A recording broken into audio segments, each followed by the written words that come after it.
Today, we're going to talk about the movie Addicted. Zoe Reynard meets with Dr. Marcella Spencer, a therapist who specializes in sexual addiction. Zoe shares what's been happening over the past 6 months. Even though she has a loving husband named Jason and a satisfying sex life, Zoe still feels unhappy. To deal with this, she starts watching pornography and using a vibrator in the living room. Zoe owns an art gallery called Zoe and Company. Her friend Brina sends her a brochure about Quentin Cose's artwork. Intrigued, Zoe goes to an exhibition where Quentin's art is featured. Quentin is also drawn to Zoe's beauty and flirts with her. They exchange contact information and plan to meet again. Zoe kept having affairs with other people, even pretending to her mother that she was going to the store when she was really going to clubs. Oh, hi, Mama. Um, I'm going to the store to.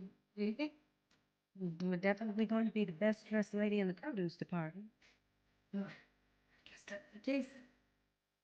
One night, after having sex with Jason in the shower, Zoe dreamed about being close with Quentin. She went to Quentin's studio to talk about him joining her company, and he agreed without any hesitation.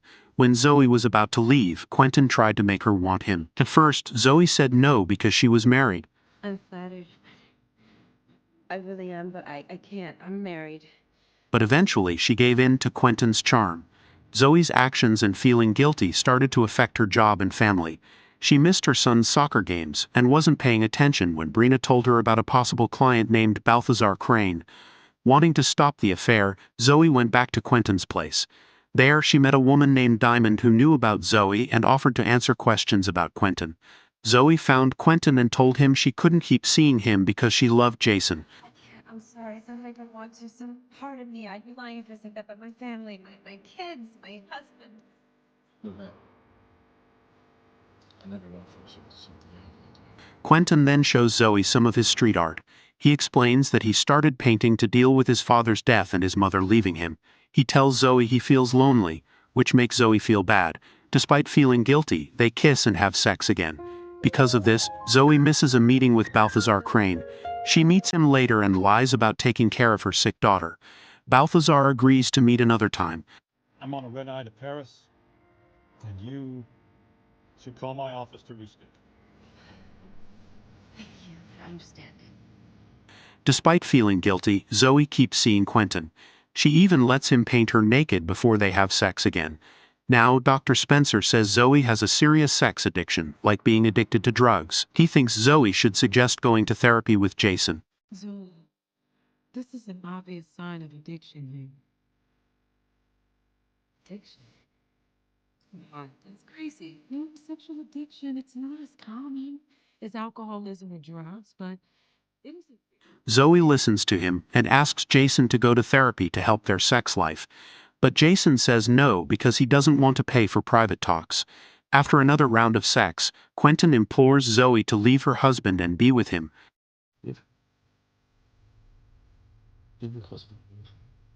But she declines because she still loves Jason. However, this doesn't prevent her from going to a club and catching the attention of another man named Corey. They engage in sexual activity in the bathroom, and Zoe admits to enjoying it when discussing it with Dr. Spencer. This additional affair with Corey continues whenever Zoe cannot be with Quentin. Consequently, Zoe's relationship with her son suffers as she misses his final soccer game of the season, causing him to lose trust in her. At work, Zoe's performance has declined significantly, leading her employees and Brina to notice and express their dissatisfaction. Brina confronts Zoe, criticizing her for letting a few clients slip away without seeming to care about the consequences. Zoe catches Quentin and Diamond engaging in sexual activity, which angers her. Don't touch me. Hey. She storms out, leaving Quentin confused. Later, Jason confronts Zoe about her late nights and absence from the family. Zoe tries to blame Jason for staying late at work, but he defends himself by revealing her whereabouts. What is this? Condoms. We never use condoms. You went through my bag. Since when do you care if I see what's in your bag? Zoe goes back to Quentin's place, but their intimate moment is interrupted by a knock on the door.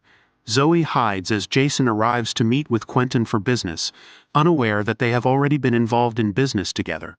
While looking at Quentin's artwork, Jason accidentally discovers a covered painting depicting Zoe and Quentin in a sexual position.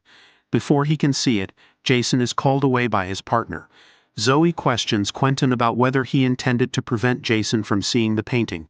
Feeling excluded from her family's activities, Zoe is left behind when Jason takes the kids to the movies, and the kids themselves don't want Zoe to join them. Additionally, Quentin sends over a sculpture after Jason mentions Zoe's appreciation for his work. You told me your wife loves art, and I hope she enjoys this as well. Amazing. Following Dr. Spencer's advice, Zoe arranges a meeting with both Quentin and Corey to put an end to the affairs. Corey becomes annoyed and tries to push Zoe, but Quentin steps in. Corey decides to leave, but Quentin grabs a sculpture and hits Corey over the head with it.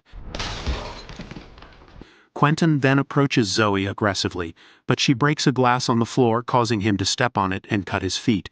Zoe hides behind Quentin's paintings as he grabs a sharp object and starts chasing her. However, before Quentin can harm Zoe, Jason appears and hits Quentin, revealing that he knows about the affair.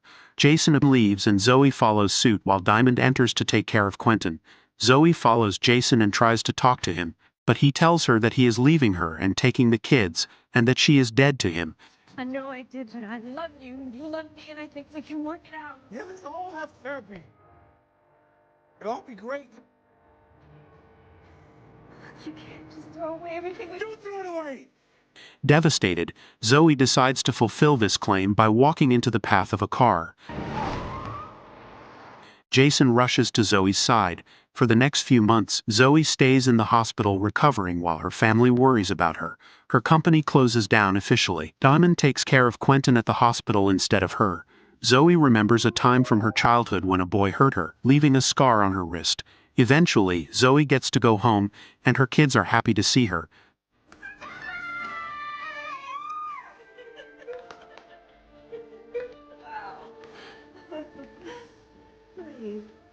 But Jason is still upset. He can't pretend everything is okay. Zoe joins a support group for people with sex addictions, invited by Dr. Spencer. There she talks about a time when she was hurt as a child. Jason hears her from the next room. Zoe cries and admits her problem. She still loves Jason and wants to make their relationship work. I love my husband. I know it's hard for him to believe that, but I do. I miss my friend. He hugs her. They kiss and say their motto, "Our love is forever, always has been, always will be." Love is forever. Always has been. Thank you for watching. Don't forget to subscribe. See you on the next video.